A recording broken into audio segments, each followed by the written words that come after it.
ஹரி, இவ ரொம்ப மோசமான கேரக்டர். இவளுக்கு ஒரு பையன் இருக்கான். அதனால இவ எப்பவுமே பையனை தான் கவனிச்சிட்டு இருப்பா. அதனால அசிஸ்டன்ட் போஸ்டிங்க்கு இவ சூட்டபிள் இல்ல. நான் இன்டர்வியூவை கிளியர் பண்ணிருக்கேன். அதனால என்ன? ஒரு அசிஸ்டன்ட் எப்பவும் 24/7 ரெடியா இருக்கணும். உனக்கு ஒரு பையன் வேற இருக்கான். அதனால உன்னால அந்த மாதிரி இருக்க முடியாது. நான் கரெக்டா தானே சொன்னேன்? சரி, உன் குழந்தைக்கு என்ன வயசு இருக்கும்? 6 வயசு ஆகுது.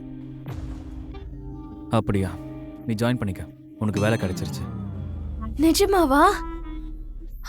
ஆனா ஏன் ஹரி, எதுக்காக இந்த மாதிரி பொண்ணை ஹையர் பண்றீங்க? ஒரு அம்மாவா இருக்கிறதுனால மிஸ் ஜெலனாவுக்கு குழந்தைகளை பத்தி நல்லா தெரியும்.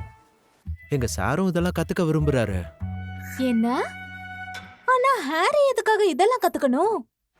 அசிஸ்டன்ட் செலனா, ஆ, நான் உனக்கு கேக்குறேன், 6 வயசு குழந்தை பாக்குறதுக்கு எப்படி இருக்கும்? என்ன இது? இந்த வயசுல தான் ஏன் எதுக்குன்னு நிறைய கேள்வி கேட்பாங்க. முக்கியமா என்னோட ஜாக். அவன் வெறும் ஸ்மார்ட் மட்டும் இல்ல, உண்மையை சொல்லணும்னா பயங்கர டேலண்டட். ஆமா. அப்படின்னா என் பையன் உன் பையனை விட அழகா இருப்பான்னு நினைக்கிறேன். இருக்க வாய்ப்பே இல்லை.